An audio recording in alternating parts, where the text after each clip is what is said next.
I'm looking at the 35 greatest movie remakes, parentheses, that are better than the original from Games Radar. Let's see if these gamers can be better cinephiles than the fucking cinephiles, dude. These movies prove the virtue of a redo. A lot of people look at remakes as a sign of the decline of cinema.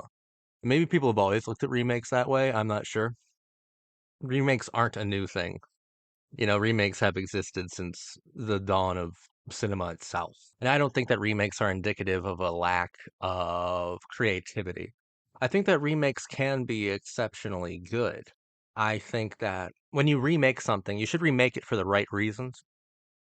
I think that a remake really works well when the themes of the original, when the ideas of the original, when the archetypes or narrative systems of the original kind of speak to modern audiences in unique ways that could not only capitalize on the original, but kind of transcend maybe the limitations that the original faced, or like just overall speak more immediately to a modern audience. One of the primary waves of remakes that comes to mind is the early 2000s when we started remaking Texas Chainsaw Massacre, Hills Have Eyes, Friday the 13th, Last House on the Left. We started remaking all of these different kind of scary movies while the horror genre itself turned its back on postmodernism, which was all the rage in the 90s and early 2000s until Columbine and 9/11 ended that ended that wave, which is my favorite wave of horror, populated by Scream, Final Destination. I know you did last summer, Urban Legend, and Cherry Falls. Then you had something like a Return, which was a return to exploitation basics, to the fundamentals of horror grammar, and you started seeing a lot of remakes, and the remakes spoke to the 2000s millennial anxiety, especially when it had to do with the war on terror. So much like how the original Texas Chainsaw Massacre, for example, spoke to 70s anxieties and especially to Vietnam anxieties through this kind of ultra-violent fever dream. The remake, produced by Michael Bay and starring Jessica Biel, did the same thing, but for the Iraq War. There are a lot of examples of when a remake speaks to culture. If the ideas and concepts and feelings and philosophy of the first film, of the original film, speaks to culture now, if it's relevant, then remake it. If it's relevant, then allow the audience to interact with it again. Another time where I think it's good to remake something is when the director themselves wants to remake it. There's a lot of situations where the director remakes their own movie and kind of solidifies their vision or completes it, give you a more completed idea of their vision. Another time where I think it's awesome to do a remake is, and this takes a lot of skill, and a lot of people think that they can do this, but they really can't. It's a select few who can do this, is when you want to deconstruct the original, when you want to invert the original, when you want to do an investigation of the original itself with kind of modern thought and modern methods with modern performers. We see that a lot lately, and it comes off as extremely disrespectful when it's not done right, but when it's done by someone who is very intelligent, you can have yourself a really interesting remake on your hands. Another time when it's good to do a remake is if you fucking feel like it. The Audacity remake. You gotta appreciate the Audacity remake. Sometimes you're just stunned by the things they choose to remake, and you're like, who thought this was a good idea? And then every once in a while, you have some fucking wild card director, dude, some wild card producer who pulls it off. I call those the Audacity remakes. Number 35, Suspiria. Fuck off. Okay, we're not starting off great. I don't think this is a good remake at all. I think it's unnecessary. My do's and don'ts of remakes, right? I don't think Suspiria spoke more to people in 2018. I don't think that the original 77 Suspiria was stale by any means. I don't think that this holds up at all compared to Argento's vision. Suspiria, the original, is one of the most beautiful films ever. The composition is second to none. This is a disgrace. I think it's awful. I think the remake of Suspiria was terrible. And I think that this is more like a hubris remake. It's quite different. There's a distinction between a hubris remake and an audacity remake. A hubris remake, this to me is just so self-important and self-obsessed on behalf of everyone involved. I don't like it. It's like a vanity project. There's nothing about it, I think, that justifies its existence. So absolutely not. This is better than the original. Are you stupid? Straight up dumb. Little Women, dude. You give Greta Gerwig that one. I don't care. I never liked Little Women.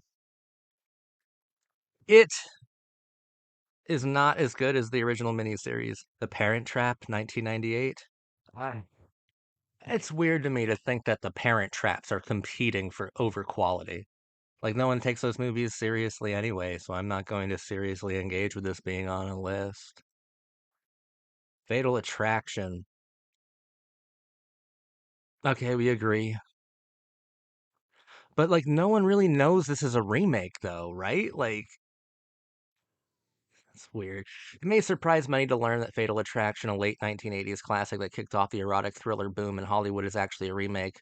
In a nutshell, James Dearden first wrote the story and turned it into his 1980 short film Diversion, which aired on British TV.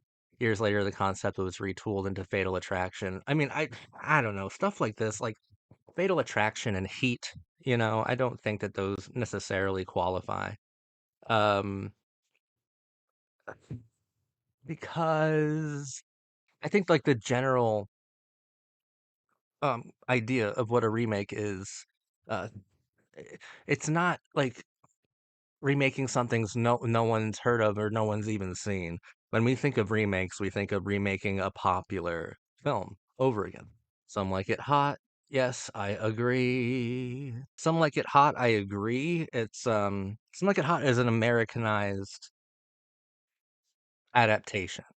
I don't know if adaptations like necessarily qualify as remakes. Like I wouldn't call The Ring from 2002 by Gore Verbinski a remake. I'd call it an Americanized version, Americanized adaptation. Same with like the US Office. Like it's an adaptation, not really a remake. I would assume that remakes, for me, a remake is like you're remaking it for like the same audience, like you're remaking it for that same group of people. Some Like It Hot, I don't feel okay with including here. I would absolutely agree that it's better than the original French film, but yeah, Marilyn Monroe lit up the screen. Everything she was in took on almost divine qualities. She was that remarkable to look at. The producers. Better than the original? I don't like Mel Brooks. I'm sorry, everybody, but I don't care. That's Manchurian Candidate 2004 is not better than the original, but that's a good example, right, of remaking something because the philosophy and the ideas and the story of the first one are relevant to modern times. So, like in 2004, The Manchurian Candidate would have been extremely relevant to share, considering the kind of political atmosphere of the mid 2000s, especially within America. Vanilla Sky, I do like it more than Open Your Eyes. I think that Vanilla Sky is awesome. I love Cameron Crowe as well. Cameron Crowe, I think, is a genius. Kind of unsung in a lot of different circles, especially the more pretentious ones. But Cameron Crowe's a genius. Vanilla Sky is excellent. Ten Commandments, yeah, I'd agree. A good example of a filmmaker remaking his own film with modern capabilities to kind of give you a more completed form of his vision. Scarface 1983, absolutely agree. This is excellent. I mean, you're taking the Howard Hawks and Howard Hughes film and you are repurposing it for the early to mid 1980s cocaine fueled, ultra violent, hyper masculine ethos, which is awesome, which is wonderful. And of course, to get Brian De Palma and Oliver Stone, the the most fanatical dream team that you could think of. Scarface 1983 is a perfect example of a remake. It's absolutely incredible. And it's incredible how it speaks to 80s audiences while hitting all of the necessary and familiar beats of the Howard Hawks original starring Paul Muni and George Raft. It's excellent. The Girl with the Dragon Tattoo. Once again, I don't, dude, okay, I really don't consider Americanized versions of things remakes really. I consider those adaptations, and this is an adaptation. And I have fairly significant issues with the Girl with the Dragon Tattoo.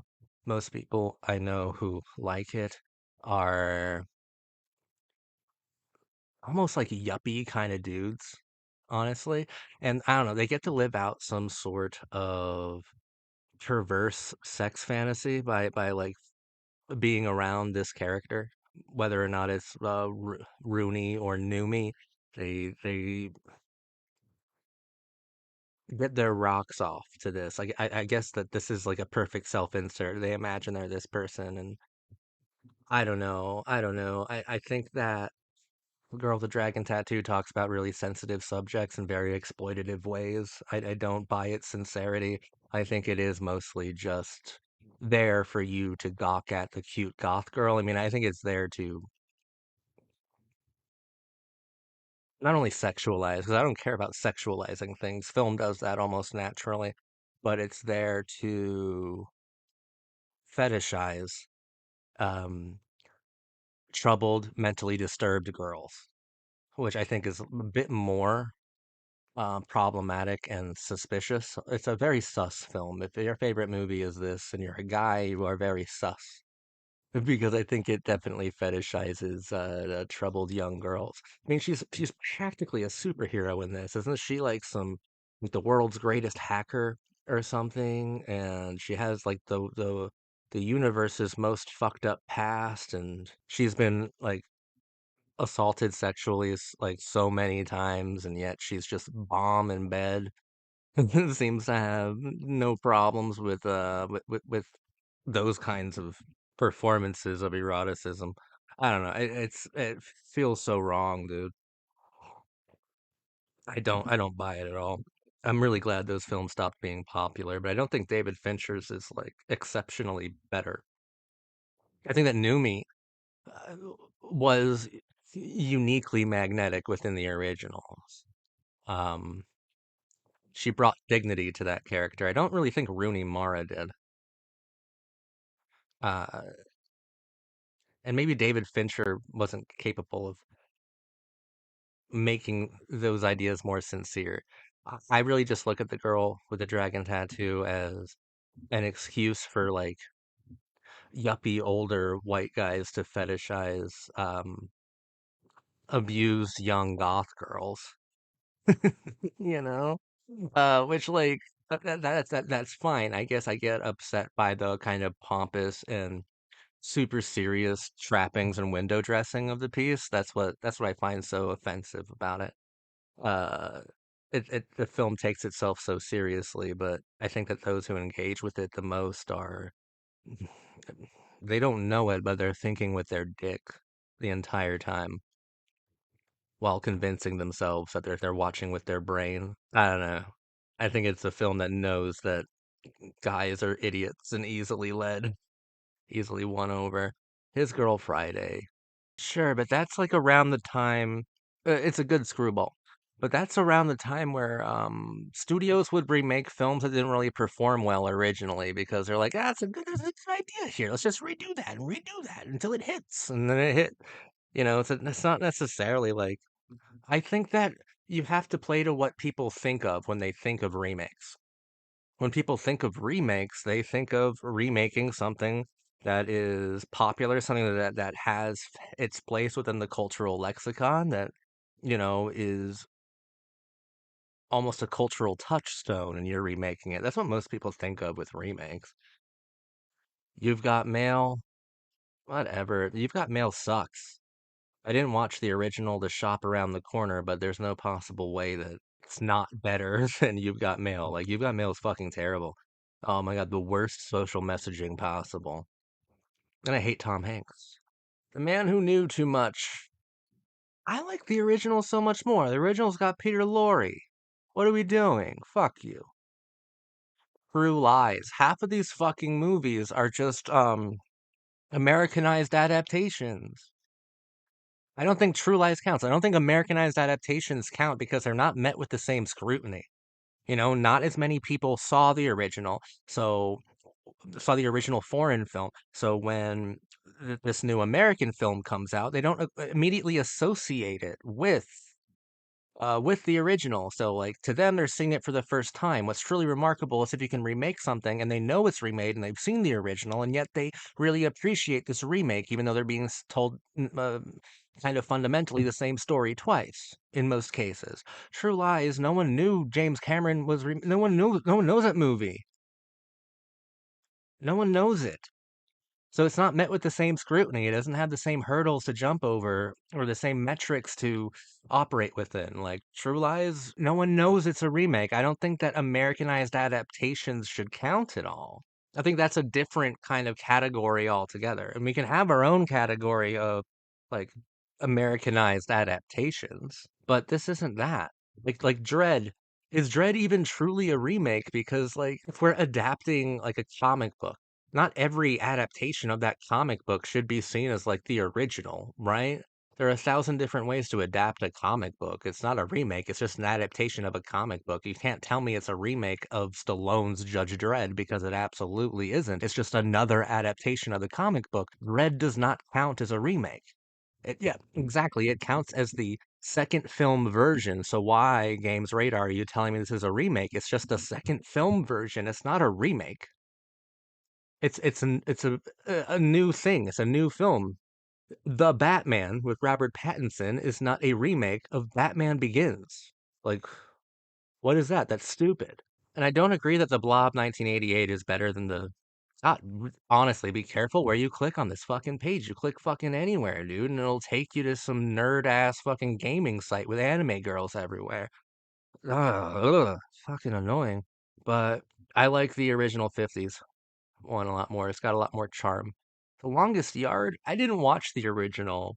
I did watch the new one, but back in like '05. I don't remember too much about it except that like out of nowhere Chris Rock is like fucking brutally killed off and you're like, "Why?"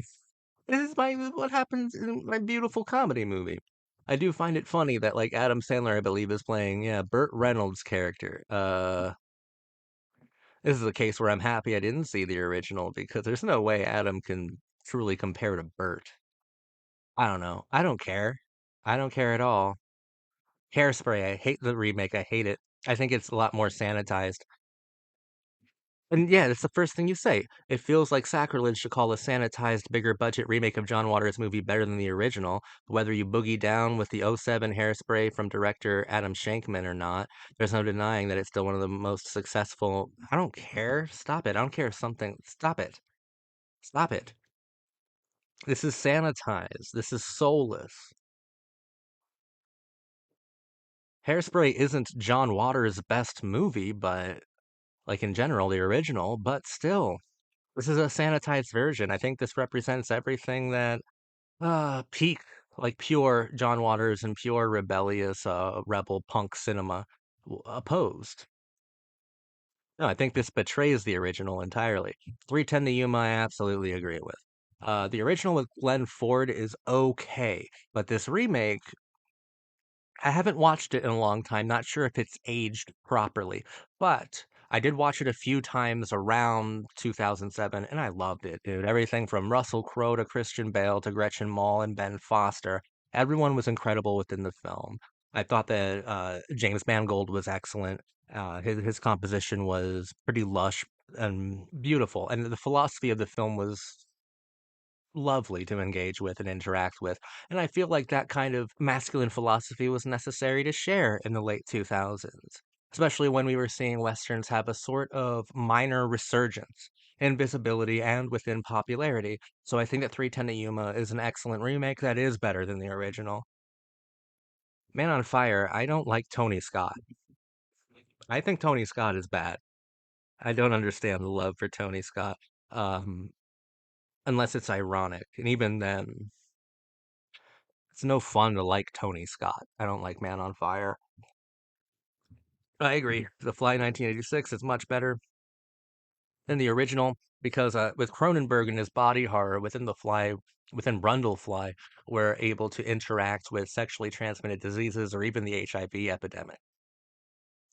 We're able to do a lot of different things that were very important to the mid 80s anxieties. And yeah, I think The Fly is excellent. The Jungle Book, fucking suck my. Nah. Get the fuck out of here, dude. No place on this list. A Star is Born with Lady Gaga. I didn't watch it, but hell, the remake with Judy Garland, that one's better than the original that was even earlier than that. A Star is Born, I didn't like the Chris Christopherson one too much, for the record. I don't like Chris Christopherson. He's kind of boring. I never liked his music, but A Star is Born is nice. Lady Gaga is fucking so sexy, dude. Like, for real? For real? For real? Bradley Cooper is what's keeping me away from A Star is Born. He's such an annoying fucking guy to me. I haven't warmed up to him. I never bought into his whole persona. Uh, A Star is Born, sure. Give Lady Gaga that. Give her that as a treat.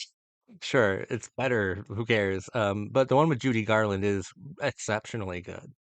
So Ben-Hur, no one actually likes Ben-Hur. Everyone pretends that they do. Scent of a Woman, this movie sucks. And it's also another fucking Americanized version of something, dude. The fuck out of here. Movie sucks anyway. The fact that Pacino was recognized by the Academy with an Oscar for this film out of all the other ones in his repertoire should show you just how much of a joke the Oscars are. This is awful. This performance is pure camp. Nothing should be taken seriously about that film. The Departed, I think, is another fucking Americanized version of things, dude. I like it more than Infernal Affairs.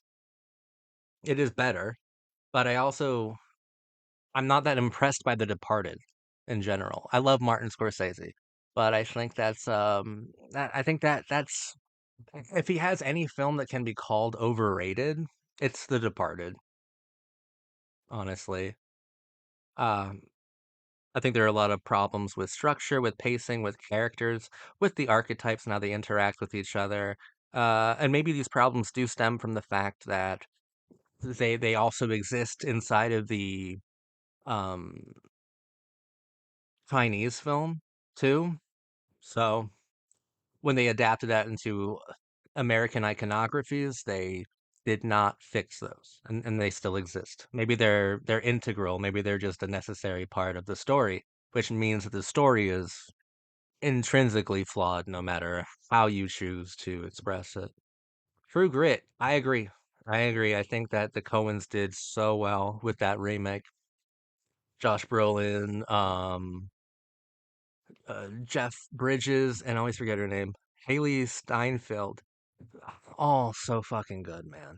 Oh my God, I love True Grit. I think I even have a video on True Grit. True Grit is one of the most impressive Coen Brothers films. I think their best films are like Fargo, No Country for Old Men, and Miller's Crossing. But then it's either True Grit or The Big Lebowski. Like they were very, very good here. This is a masterfully made movie. And it's so entertaining. It's full of surprising heart, and we get to explore nihilism, but not in pitch black this time. We get to explore it with ideas of hope and concrete examples of virtue. True Grit is possibly the best nihilistic exercise by the Coens because it feels the most hopeful, honestly. I didn't watch the Dune movies, dude. They, I don't like sci-fi very much, or I do like sci-fi, I don't like I don't like Dune. Nothing about it seems interesting to me. I liked Blade Runner 2049. I liked Enemy. Okay. I'm not gonna rush to every fucking movie he makes, and nothing about the advertisement or what I've seen from Dune or Dune Part 2 has attracted me to it.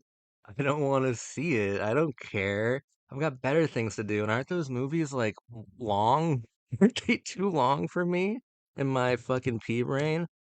Dune Part 1 length, 2 hours 35 minutes.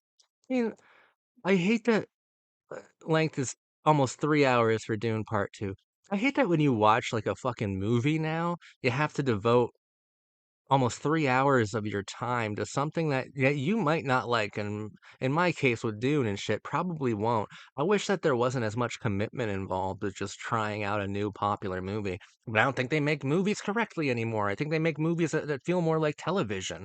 I think that, God, like everyone who makes a movie now, it acts like Stephen King in the 90s, with Stephen King books being 1,000 fucking pages each because they don't even have an editor anymore. I don't know. Like, I don't know why movies are so long. I think it has less to do with the movie theater impact and more to do with watch time on streaming services.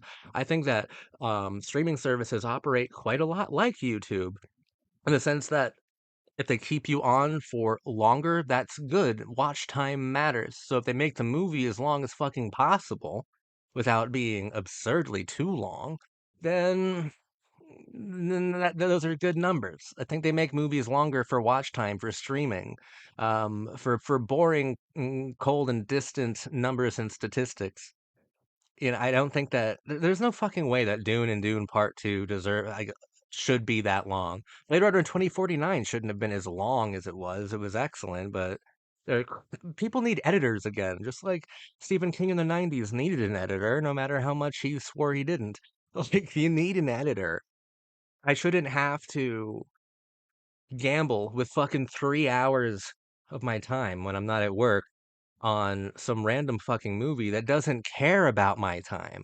I think that that's what we get. I'm sorry for using Dune as the prime example. It's not the most guilty of this, but the movies are fucking long now, and that's what I'm kind of ranting about. Regardless, when when cinephiles get mad at like normies or other cinephiles for complaining about movie length.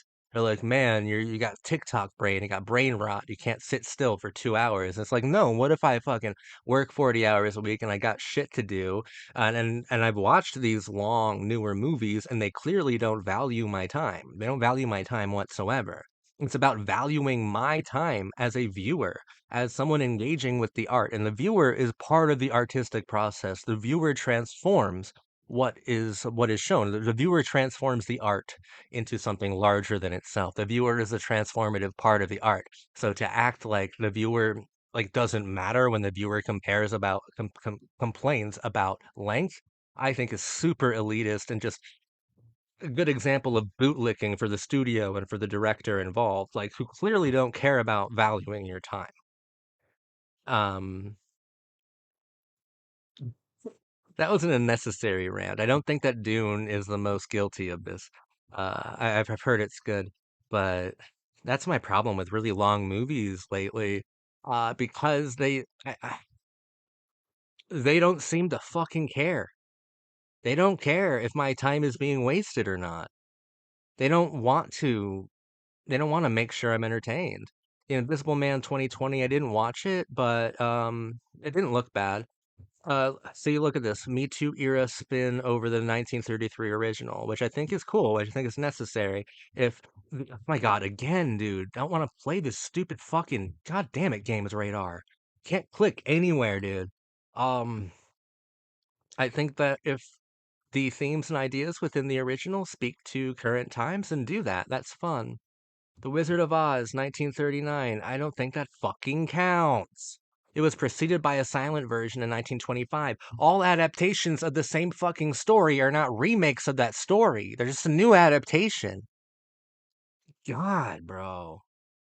Ocean's 11. Yes, this is a remake. Yes, this is better than the original. And also, yes, they both suck. This one just sucks less. Steven Soderbergh's weird, bro. I've talked about him recently. I don't know what the fuck to make of Steven Soderbergh because his films like Traffic and Schizopolis and Sex, Lies, and Videotape are fucking incredible. And then you get all this weird studio stuff like Ocean's 11 or even the Solaris remake.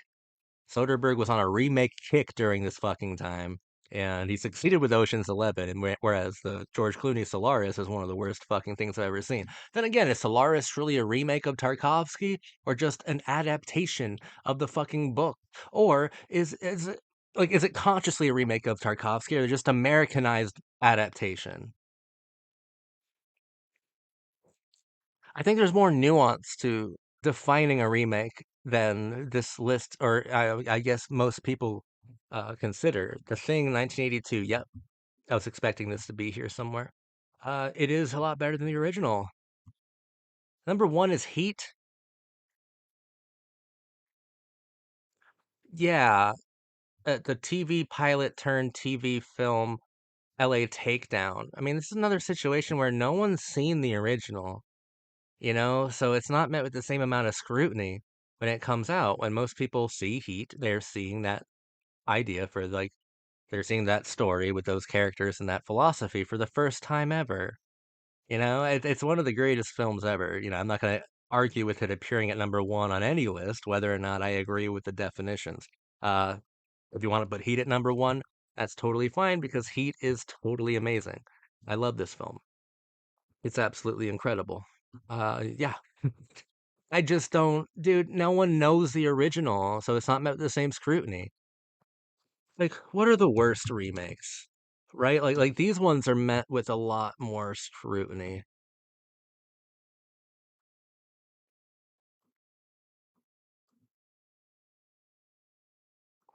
Yeah, like Psycho, Gus Van Sant is met with a lot of scrutiny, but I think there are interesting discussions to be had about it. The Wicker Man, here's my deal with the Wicker Man. The first one was stupid and camp as fuck too, and also a lot of fun. I don't think that like people who love the original, or maybe like the British audiences who love the original, they don't like knowing that their movie is that fucking stupid. It can be boiled down to some Nicolas Cage black comedy.